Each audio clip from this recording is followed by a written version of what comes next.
warahmatullahi wabarakatuh. Selamat pagi anak-anak. Gimana kabarnya hari ini? Semoga kita semua selalu dalam keadaan sehat ya. Hari ini Ibu akan membahas materi buku 3F subtema 2 ya. Adapun tujuan dari pembelajarannya yaitu yang pertama, siswa dapat memahami pentingnya menghargai jasa orang lain. Yang kedua, siswa dapat menjelaskan perubahan energi yang terjadi dalam kegiatan sehari-hari. Yang ketiga, siswa dapat menentukan lama waktu kejadian kegiatan dalam kehidupan.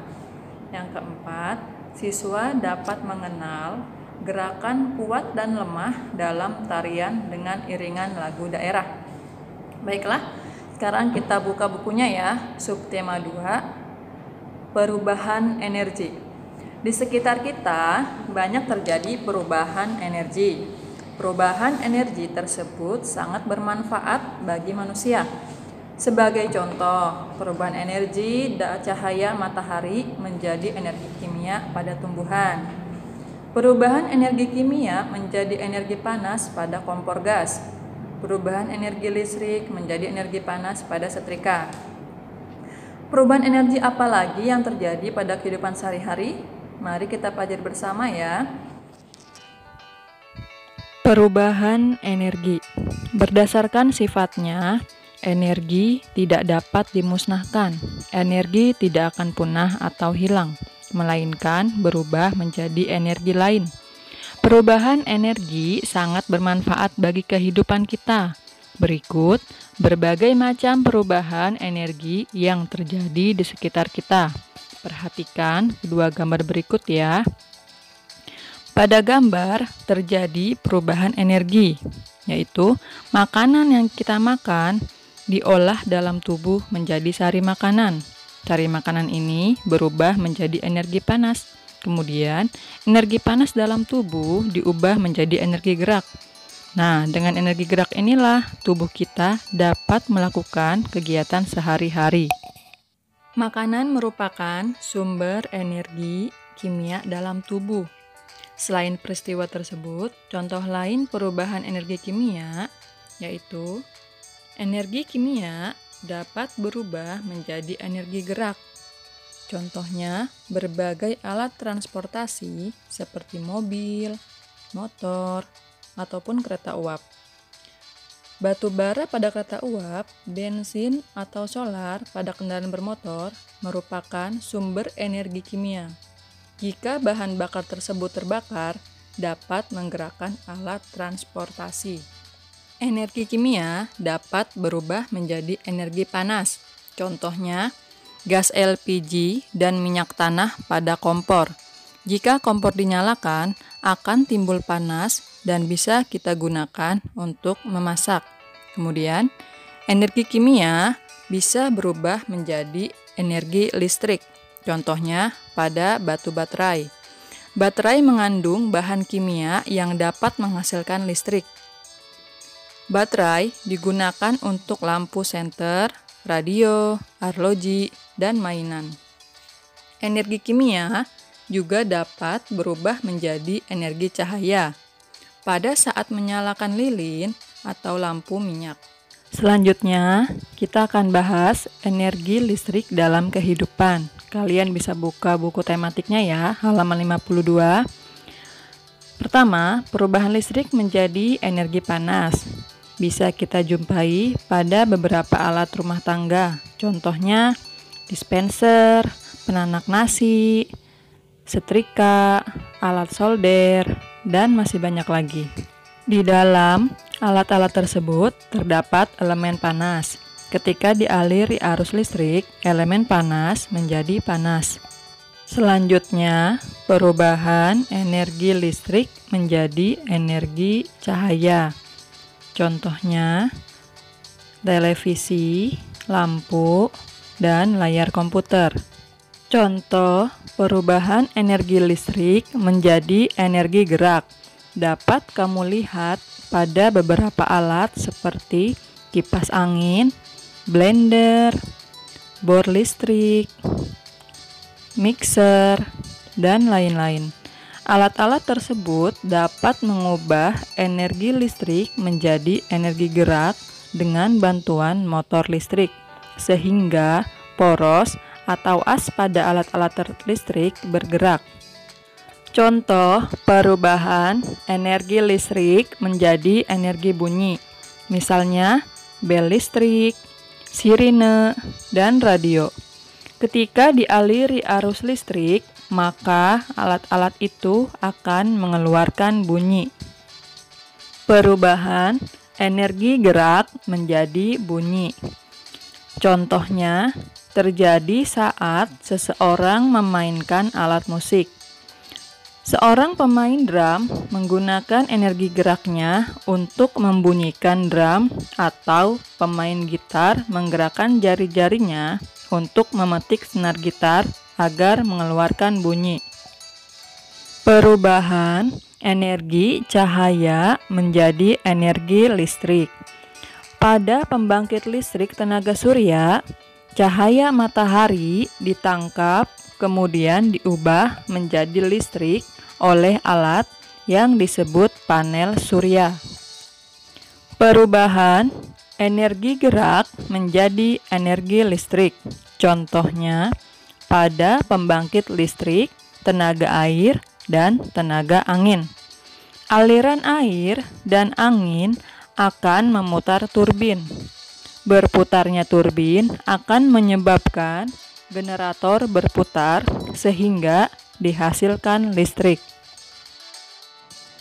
Nah, anak-anak, setelah kita mempelajari berbagai macam perubahan energi yang terjadi di sekitar kita, sebaiknya kita mensyukuri nikmat yang telah diberikan oleh Allah tersebut ya, yaitu dengan cara menggunakan energi sebaik-baiknya sesuai kebutuhan dan menghargai jasa orang-orang yang telah menggunakan energinya untuk kepentingan orang banyak. Berikut contoh orang-orang yang menggunakan energinya untuk kebutuhan orang banyak, yaitu ada petani padi, petani kapas, penjahit pakaian, orang yang bekerja di pertambangan minyak bumi dan batu bara, ada juga orang yang bekerja di pusat pembangkit listrik. Menghargai jasa dan karya mereka termasuk sikap terpuji yang sesuai dengan pengamalan Pancasila, sila kelima, yang berbunyi keadilan sosial bagi seluruh rakyat Indonesia. Menghargai jasa orang lain tersebut bisa kita lakukan dengan cara 1. Makan secukupnya. Jangan menyisakan nasi yang akan terbuang percuma ya anak-anak. 2. Merawat pakaian, yaitu dengan cara mencuci hingga bersih dan menyetrikanya. 3. Menggunakan energi listrik dan minyak bumi sesuai kebutuhan. 4. Mematuhi aturan pemakaian listrik. Ternyata begitu banyak orang yang telah berjasa kepada kita, begitu banyak energi yang sudah dikeluarkan untuk memenuhi kebutuhan kita. Oleh karena itu, kita harus bersyukur kepada Tuhan. Kita juga harus berterima kasih kepada mereka yang telah berjasa pada kita. Selanjutnya, kita akan bahas mengenai menghitung lama waktu kegiatan. Di sini sudah ada contoh. Yang pertama yaitu ada 2 buah gambar jam yang menunjukkan mulai dan selesai ya. Untuk jamnya yang selesai sudah ditunjukkan pukul 9 tepat ya. Untuk mulainya belum, karena kita akan mencari tahu nih bagaimana sih menghitung mulainya kegiatan. Misalnya saja adik sedang melakukan kegiatan menonton TV selama 1 jam 20 menit. Nah, selesai menonton TV pukul 9 tepat ya. Kita akan menghitung jam berapa sih adik mulai menonton TV. Lihat di sini ya, perhatikan. Kita akan tulis dulu selesai menonton TV pukul 9:00. ya, atau jam 9 tepat. Lama menonton TV yaitu 1 jam 20 menit. Kita akan hitung dengan melakukan pengurangan ya. Nah, kita akan ubah dulu nih 0900 ya menjadi 0860 ya. Kenapa? Karena akan dikurangi dengan bawahnya ini ya, ada angkanya. Selanjutnya kita tulis lagi 1 jam 20 menit. Kita kurangi 0 dikurangi 0, 6 dikurangi 2 adalah 4, 8 dikurangi 1, 7. Jadi adik mulai menonton TV pukul 7.40 ya. Kalau kita tunjukkan ke dalam jam seperti ini, kita bikin garis menitnya dulu yaitu 40. 40 ini berarti menunjukkannya ke jam 8 ya. Dan pukul 7-nya jangan tepat di angka 7 ya, tapi agak ke atas sedikit.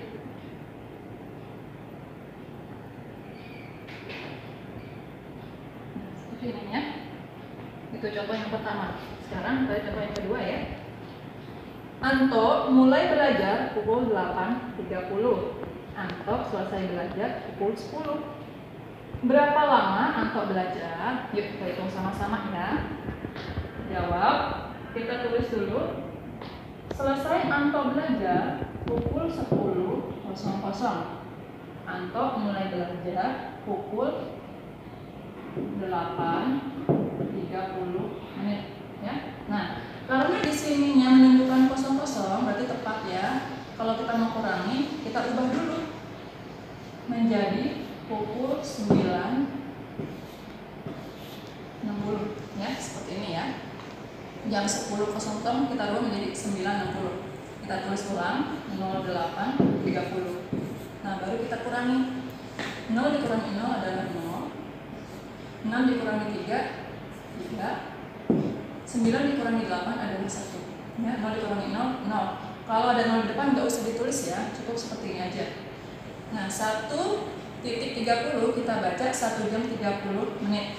Jadi Anto belajar selama 1 jam 30 menit. Yang perlu kalian ingat, 1 jam sama dengan 30 menit ya. Makanya kita rubah yang 0 ini menjadi 60 dan ke jam sebelumnya yaitu pukul 9. Sama seperti yang tadi contoh pada nomor 1 ya, menunjukkan pukul 9.00. Karena mau kita kurangi, kita rubah dulu ya. Belakangnya ini menjadi 60 dan depannya ke jam sebelumnya, yaitu sebelum jam 9 adalah jam 8. Sekarang kita contoh ketiga ya, biar kalian lebih paham. Ibu mulai memasak pukul 15:15 menit. Ibu selesai memasak pukul 18 tepat. Yang ditanyakan berapa lama ibu memasak? Mari kita hitung sama-sama. Jawab, kita tulis ya. 18:00 ibu selesai memasaknya. Dan tulis juga ibu mulai memasak pukul 15:15 menit. Nah, seperti yang tadi sama seperti contoh nomor 1 dan nomor 2 ya. Kita rubah 18 ini belakangnya menjadi 60 dan ke jam sebelum 18 yaitu pukul 17 ya. Titik belakangnya menjadi 60. Kita tulis ulang lagi 15:15. Ingat ya, harus sejajar nulisnya ya. Kita kurangi 0 dikurangi 5 bisa?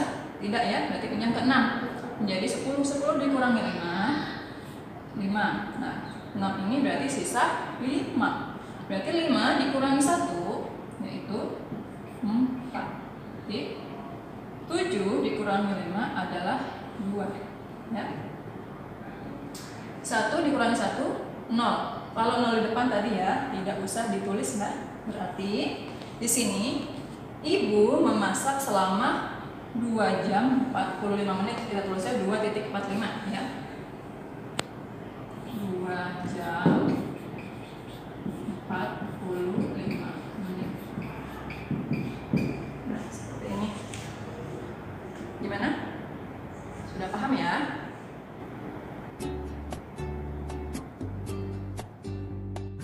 Selanjutnya, kita akan membahas tentang gerakan kuat dan lemah dalam tarian. Energi pada makanan membuat kita dapat melakukan berbagai aktivitas. Salah satunya adalah menari. Gerakan menari bukanlah gerakan biasa, tetapi merupakan gerakan yang teratur sesuai dengan irama tertentu. Terdapat dua jenis gerakan dalam menari, yaitu gerakan kuat dan gerakan lemah. Gerakan lemah memerlukan energi yang sedikit dan diiringi lagu bertempo lambat. Gerakan kuat dan lincah memerlukan energi yang banyak dan diiringi lagu bertempo cepat. Contoh tarian yang gerakannya lemah gemulai adalah tari lilin dari Sumatera Barat, ada tari serimpi dari Yogyakarta. Contoh tarian yang gerakannya kuat dan lincah yaitu tari saman dari Aceh, tari jaipong dari Jawa Barat. Saat menari bisa juga diiringi dengan lagu daerah.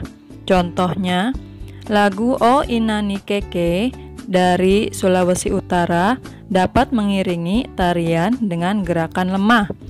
Lagu Ampar-Ampar Pisang dari Kalimantan Selatan dapat mengiringi tarian dengan gerakan kuat. Setelah menyimak penjelasan yang Ibu sampaikan, kerjakan tugas berikut ya anak-anak. 1. Ayo jawab halaman 54, kerjakan di buku paket. 2. Ayo berlatih halaman 59, nomor 4 dan 6 saja. Kerjakan jawabannya di buku tulis dengan cara menghitung yang sudah Ibu contohkan di video ya. 3. Evaluasi 2 halaman 78 sampai 79 pilihan gandanya saja. Kerjakan di buku paket. Setelah kalian selesai mengerjakan, kirim foto tugasnya melalui Telegram ke nomor Bapak atau Ibu guru ya. Alhamdulillah, penjelasan materi dan pemberian tugas hari ini telah selesai. Terima kasih ya anak-anak sudah menyimak penjelasan yang Ibu sampaikan. Mudah-mudahan bisa dipahami dengan baik.